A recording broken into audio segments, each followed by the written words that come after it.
Hey guys, welcome back to the exciting episode of YOML. We are on our second reflection of the year, and I think this is a business kick kind of area that Chris got into, and he caught the entrepreneurial bug. So let's talk about slicing pie.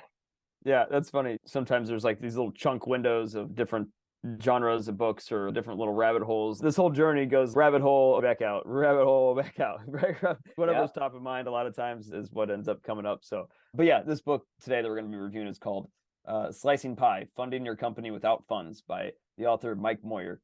Essentially, this book is exactly what it says: funding your company without funds. It's an outline of a way to slice the pie to start a business, even if you don't have a lot of cash and you're really valuing how people contribute to a project. And it's a framework to understand what that value equates to in terms of ownership in the project and future valuation of any profits that are made from that project or just revenue that's made from the project. And then a way just to be fair and equitable, to start a business without any cash. Is this the first book that you and I read together? No, What was the entrepreneurial first? roller coaster. Oh, was it? Okay. The earlier business type of book that we read Right. together. I think this is in the first month or two that we had just started this whole thing. Yeah. Might have been. So this was pretty early on in the whole journey. But yeah, so it shows up here a little bit later on for a reason as I was writing through, past books when I started Because this. you were trying to avoid it. Yeah, I was trying to avoid this one because it doesn't really relate a lot to, well, it does, but it doesn't really relate to how Clubany evolved outside of this. This was actually before the first words of clubbing ever were uttered. So this is when Yes, we were more focused this on is starting the the business. free company Yeah. era. Yeah. It So is. Yeah, exactly. But either way, a good lesson can be learned out of it. And the reflection title of this one is Begin with First Principles and the Solutions Will Find You. So started this one off with a question. How does a person with no money at all start a business with no outside investors at all? Ever. Like never taking money from somebody else. And then how do you convince other people to actually contribute to that project without offering them any money ever? Anything for anybody that's contributing on a project. Just pure make it sweat and how to equity. make it sweat equity and how to make it fair for everybody involved, right? And then the last question on this would be, how do you scale it 50 times? How do you scale it 100 times? How do you do it Mm. 1,000 times? How do you do it 50,000 times, right? So that was the question that you and we were searching for when we found this book, right? Because that was the idea. This is before Clubany, but still we were trying to figure out a framework to bring people in that can contribute their unique skills and times and missions and values and purpose into a project and make it fair and equitable for everybody. And that's what led us to the book Slicing Pie. So to answer our question, we turned to one of the other books that we had read right before this, which was How to Think Like a Rocket Scientist, and turned to the idea of first principles, which are fine. If you're going to start a business with no money, no cash, no contribution from any outside person, and not paying anybody any salaries, let's look at the first principles of why would you ever start a business in the first place, right? You and I started to answer the question, and that was meaningful work and meaningful relationships. Why does anybody want to start any project? That's because they want to contribute to something that's meaningful, and then they want to do it with other beavers, so they want to beaver on purpose with other beavers, right? And then do it how they want to do it and build their own dam how they want to build the dam, right? So that's really at its core why I think, and personally, why I think, and I assume that you as well, just based off of what I know from your philosophies, is why anybody would ever want to start a business in the first place. It's not about usually revenue or profits. Sometimes maybe that's the case, but most of the time it's about wanting to get together and do something meaningful and do it with people you like and to do it how you want to do it. So using that first principle in mind, we then started to look at, okay, great.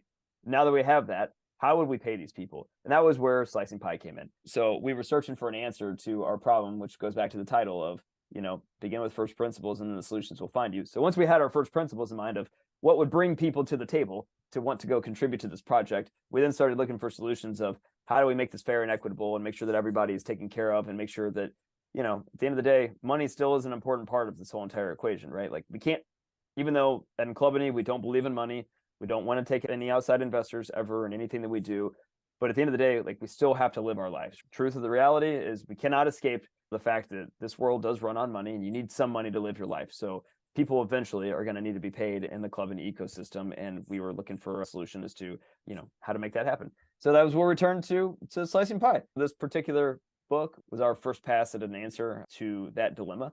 And it's a pretty interesting framework. Who knows? We don't know if it's going to work or not. Like we have no idea. We might be just totally idiots and crazy. But, the one thing that I do know is that we will always money will always be secondary to what we really care about in Clubany, which is building a culture around values and meaningful work and meaningful relationships. That's always going to be at the core of any business and entity that ever starts up here. And then we'll find those other solutions around it. So maybe slicing pie isn't the answer. We haven't fully implemented it yet on any particular project at this stage, but we'll look for other things. But the idea is always go back to that first principles, and then the solutions will find you. In a lot of ways, you kind of just said that at the end of that conversation.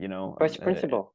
Right, is do the stuff that, don't try to overcomplicate it. Go back to what you're trying to accomplish and then do that first. And then the other solutions will eventually come its way. So yeah, that was what this book made me think about, is begin with the first principles and the solutions will find you. And Slicing Pie found us. And it's definitely a framework that we hope to deploy as we continue to grow ventures and spend new ventures out of this Clubany ecosystem. But that's always at the core of meaningful work and meaningful relationships before we do anything, really. So yeah, I'd love to get your thoughts on this one. Yeah, I mean, I love the first principle concept, and I'm an advocate of it. And I said this before, and I'll say it again, why do you want a hole in a wall? Why do you want to buy a drill? To look at beautiful artwork on the wall? My point is, so you know how kids ask 5 why? Right, yeah. Why you buying a drill? Oh, because I want to drill something. What do you want to drill? Why you want to drill? I want to hang up something. Why you want to hang up something? So I can put pictures online, right? Why you want to put pictures on the wall, right? So you ask those why. Right. The real reason, the first principle of the actual reason why you wanted to buy the drill in the first place is so you can have a euphoric emotion when you look at the picture on the wall, to have the memories of your loved ones or whatever that is to put on the wall. Architecture of Happiness. That's a book that we'll do later on, but that's exactly what that is designing your space around you to make you feel like you're in your element. So that's what I'm saying is, when you focus on the first principle, then you're going to maximize the outcome, the negative, positive emotion that you have, right? You eliminate the negative and you maximize the positive emotion. Because if I would say, well, there's 5 whys in asking why you want to buy a drill, are you going to focus on finding the best drill? Are you going to focus on finding the ability to put the best hole in the wall? Do you want to 5 why me on what we were just talking about beforehand? Yeah, I mean, it's easy. I want to build a custom app for why you want to build clubs, right? Why you want to build a custom app for the cake? Technology is really far behind, and the member experience suffers because of that. So why is the technology behind? Because these are really old school businesses. I mean, they just have not ever had a need to really push themselves forward from a technology perspective. Why they don't have the need to push them forward? Why do they not have the need to push forward? I mean, I guess they probably had sustainable business models enough to keep themselves and their members happy and engaged, and their court time full enough. I don't actually know the answer to that, to be honest with you. Well, that's where you figure out what the answer to that question is. Well, because that's not why I wanted to build this app. Here, let's not talk about their problem. Let's talk about why I want to build this. Why you want to build a custom app, white label app for these membership engagement? Because it's really hard to find somebody to go play with when I have time to go play with. So why is it hard? Because the skill sets have to be able to align. There's court time, there's skill sets, and limited time frames where people can go play, right? This question is, why do you want to find people to play with? Because I love playing tennis. Why you want to play more tennis? Because it helps me to live my values and spend more time with my daughter. Why you want to live your core values? Well, that's everything. That's purpose, right? Right. Right. So why is tennis your core values? It allows me to express all of my core values in one activity, and I would like to do that as much as I possibly can. So if you were to help others. Yeah. So the question is, let's say we didn't go all through the 5 why, but the question is, what is the real reason then? Basically you just told me you moved away from the software itself completely out the gate, just like snap a finger, you moved out, and you know that's not what your focus should be. Right? Because answering your question is, you want to have this euphoric feeling to be able to live, which is your mission with your daughter, You want to, well, we want to continue to play tennis. So the essence of the question is gets you to answer the question where you can't say, hey, there's nothing else I want, but I just want to play tennis and I want to be able to live for two, meaning like that's what you want to do. It has nothing to do with the other stuff that you told me before. So that means that's the core center of the real reason why you ask me to see how much effort it is to cost. So now, let's say you focus on that particular core values. What I'm saying is spend your time and say, how can I do this? Spend the effort in figuring out some solutions to how do I be able to live for two and play more tennis, play as much tennis as I wanted to play, and maximize my time in playing tennis. And so, one of my biggest problems at that point in time is I have a job, full time, that I can't get away and go do this stuff in the middle of the day. I can only play select times throughout the week. And so my question, if you were to build a business here, would it add to your playing time or subtract from your playing time? Well, potentially would add to it because it would put me more into that environment where I could then. But you have to run the business. So it's in the world that I want to be in, right? No, you're in the world of my perspective. My assumption is from my end, from what you told me, is you want to play more tennis and not go out there and sell the software and try to maintain the business. Because if you do that, you're actually going away from your core values. So you're spending time on finding out what drill you want to drill and how you build the drill to drill the hole. Instead, you are actually not getting any of the precious memory that you wanted. You're actually straying away from your path, the core values. First principle, you violate the first principle by going and find things that is outside of that realm of core value that you wanted so badly. Because if you want it so badly, right, find out how to play more tennis, not how to play less tennis. But you think about it, I mean, if you were to say, hey, let's go build the software, well, I'm going to go sell and I'm going to, but that's all you're doing. You're going out there and convincing people and talking to people that, hey, use my software. It's going to connect people like me. It connects me. But how am I playing tennis when I'm talking to you? How am I playing tennis when the customer is calling me, how do I set this up? So good point. That's what I'm saying is first principle. I mean, so go back what's your solution? My solution is what you said in your reflection. First principle, begin with the first principle, meaning what is it that you want? Because you think about slicing pie, right? In this world, I mean, correct me if I'm wrong, there's only one thing we want, not money. That's why company isn't about money.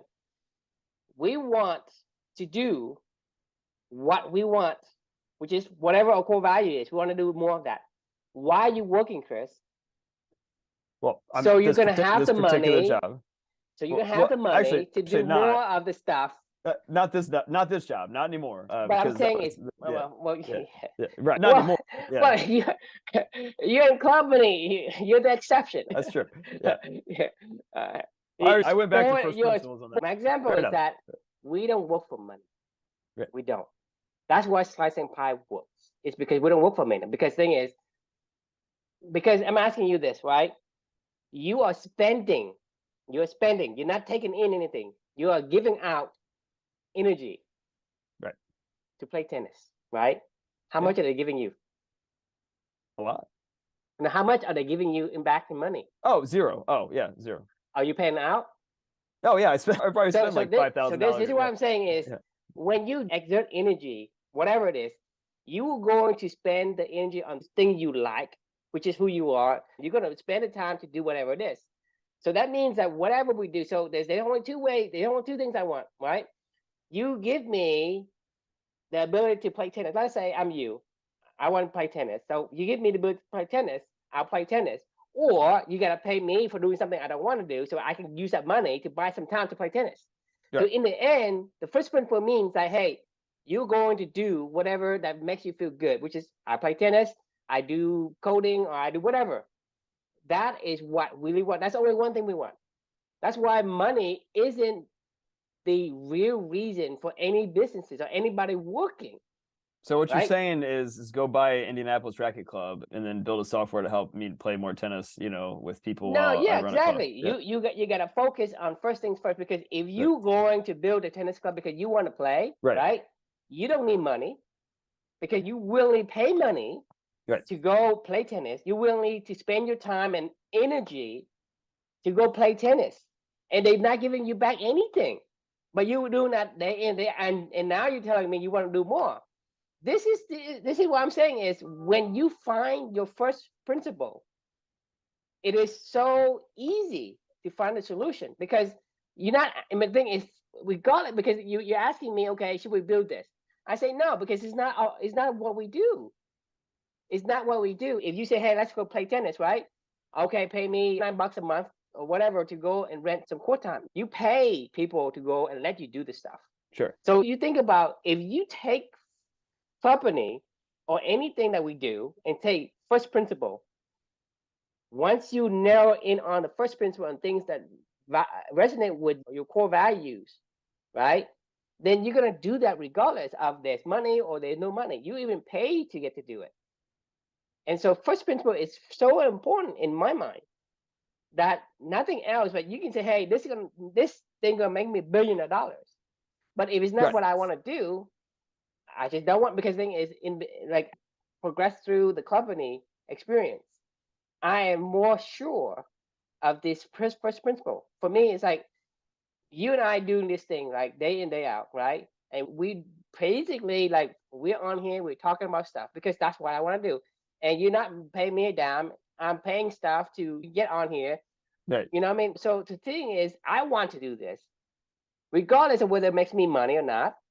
Money is a man-made construct. It has nothing to do with what you're supposed to do. When we work, it's because we say, well, I need to work so I can use some of that money to offset some of the time so I can spend some more. People say, hey, I'm going to work so when I retire, I'm going to do what I want to do.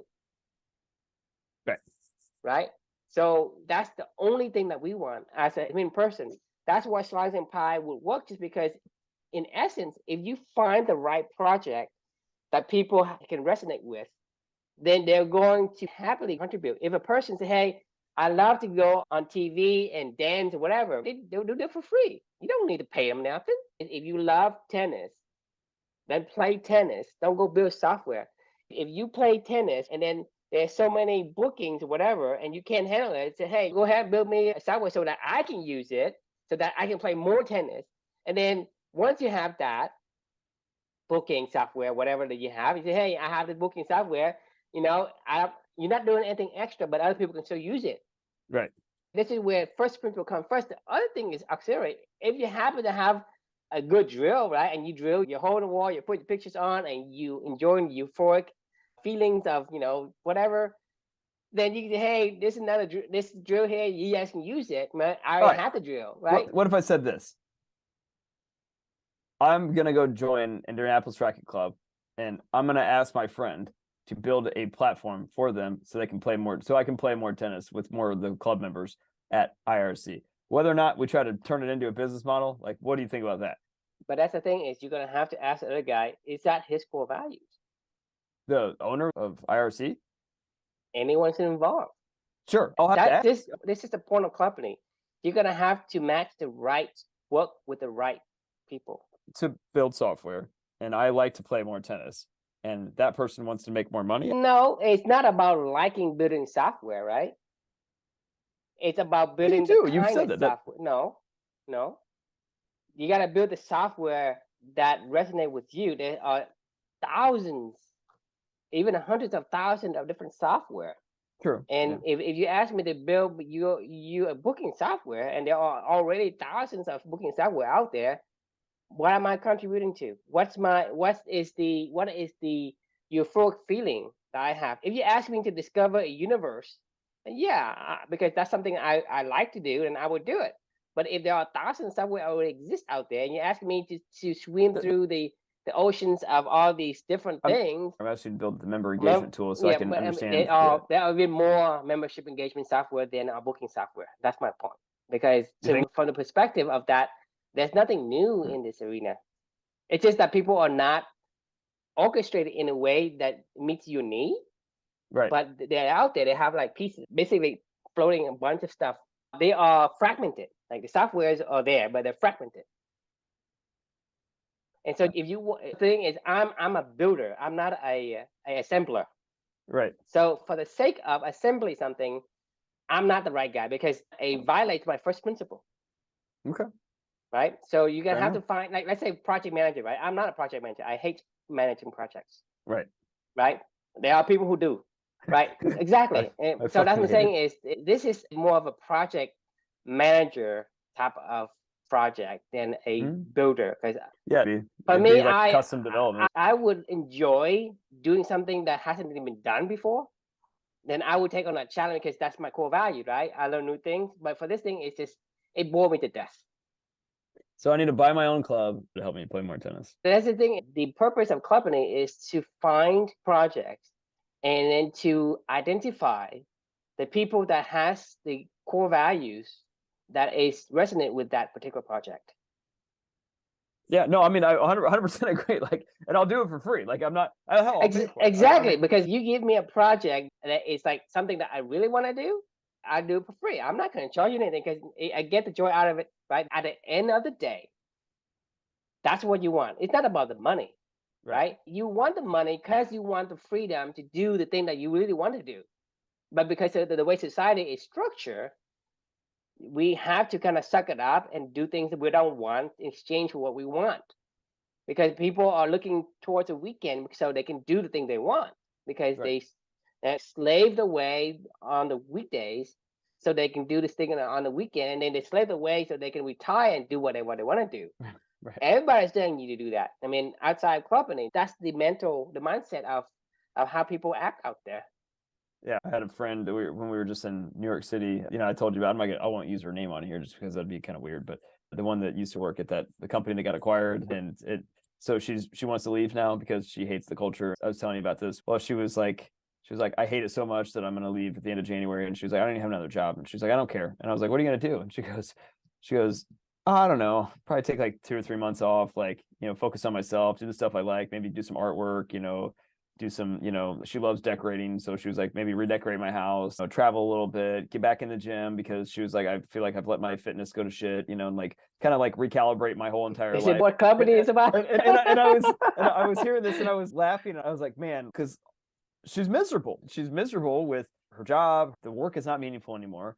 There's no meaningful relationships anymore because that all got dissolved slowly but surely over time after the culture was acquired, and then a bunch of people started leaving. And not only is it just a grind, she doesn't feel happy and healthy every day. Right, exactly. And the thing is, she's leaving without having a job. That tells you how much miserable when you spending energy on something that you don't want. It doesn't resonate with your core values.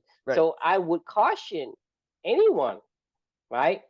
Always think about first principle. First principle means like if you're doing something that makes you feel good, right? That something is going to give you the positive feelings and experience, and that's going to give you what you need. Because if you, like I say, you could be miserable. You could be a billionaire and you'd be miserable, Chris. And I say, hey, you build this product, right?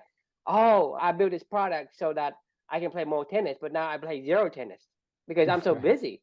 There's been so many, like the Class Pass lady. I mean, go back to the Mexican fisherman story again. Yeah. I mean, it just tells you that you don't need to go through all this thing and trying to get money. What do you want in the end? Because you're talking about a Mexican fisherman saying, you know, he just fish a little and go back and, you know, take a little nap and go talk to his friends, you know, play some guitar. Play a little tennis.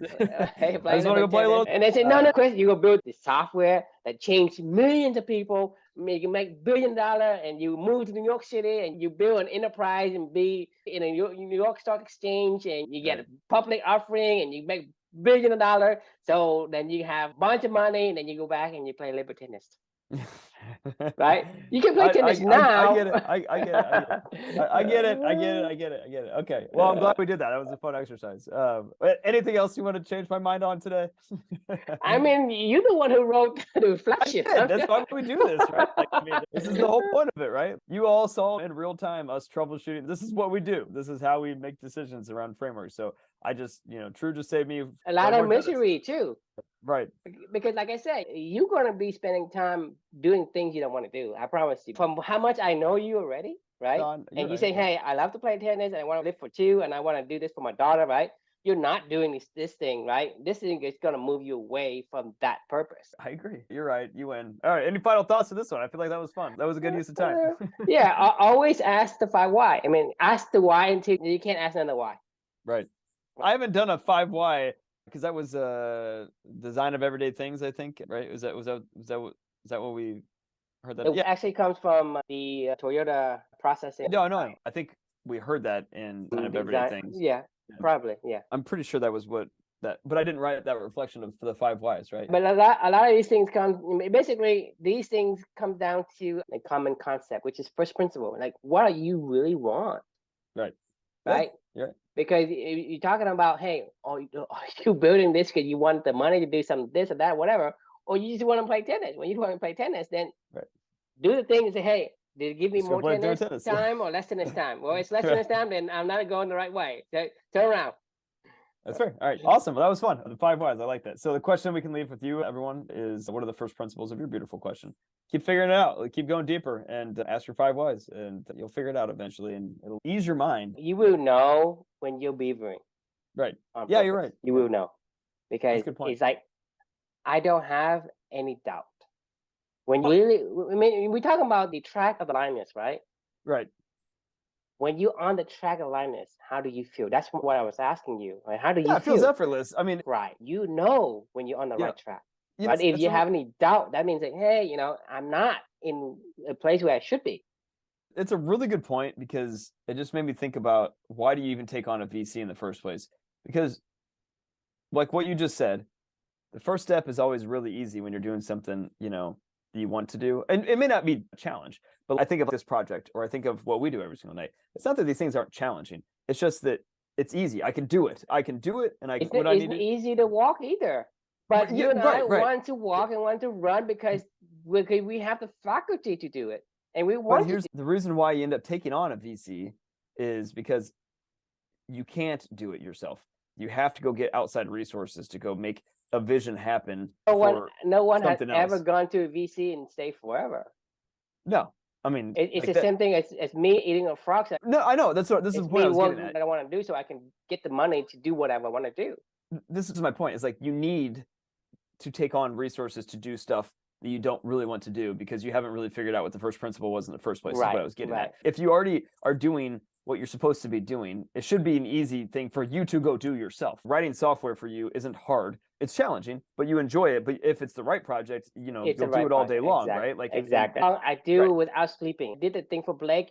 I stayed up the whole 10 hours until 3 o'clock in the morning. There's something new I haven't done before, and I want to do it, and I did it. It was fun. I enjoyed it. I didn't get paid, and I did it because I'm energized. If I'm not energized, how can I stay past 1, 2 o'clock in the morning? It's not possible. You can't. I mean, so I'm so engaged in this project. That's why even after I'm finished, I'm like sky high. I can't even go to sleep, right? That's what I'm saying. I'm sorry. I'm going to explain that. That's what I'm saying. How you explain that. That's my point. It's not about like how much effort you put into. It's like is the thing you're working on resonate with who you are? If it does, then it defies a lot of the logic that we have. Because I'm talking about, hey, why are you walking while you can be rolling in a wheelchair? Right. Actually, I thought about that today. It was actually like really nice out today. It was like 60. And we took Luca on a walk because it's been like a month and a half since we've taken him on a walk because it's been like really shitty weather because it's the middle of winter time and in the Midwest and it gets really cold. So we were pushing Luca in a stroller. We were enjoying the rare 60-degree January day. I don't know why it's so warm here right now. And Luca was in his little stroller and Felicia kept giving him crackers and stuff like that and just reaching his hand up and she was like walking and I'm like, and I couldn't help but to think of your little wheelchair, like, man, this kid's living the dream. Like, he's getting pushed around. All he has to do is snap his fingers and clap his hands and a cracker appears and he eats it. And then he claps his hand again as he's getting pushed somewhere. And he's like, give me a cracker. Like he just eats and strolls around all day long. And to your point of like, why do you even walk? That sucks. That would be the worst life ever if you just walked around and you were just pushed around everywhere and, like, give me food. Like, I mean, that would be that's just. what I keep saying Yeah. is, you don't want to be a donkey in the shed, because if you have the faculty, you need to express Right. it. If you suppress it, Like, because you'll just be fat, overweight, not using your body, no, and, if you take a kid, right, he doesn't walk past like 4 years old. By the time he's 10, he's going to shrivel up into a yeah. little, nothing. Yeah, you're right. I mean, like the only reason he can't walk with us at our pace right now, so that's why we still put him in a stroller. But he wants to. Yeah. No, he actually got mad to get out of it. Yeah. No, he actually got mad today as we were like about 3/4 of the way through the walk. He started squeaming around. He never used to do that, but he started squeaming around in his chair, and he was like, "I want to walk," because he's been walking now for like four. He's been like really, really walking for like 4 months now.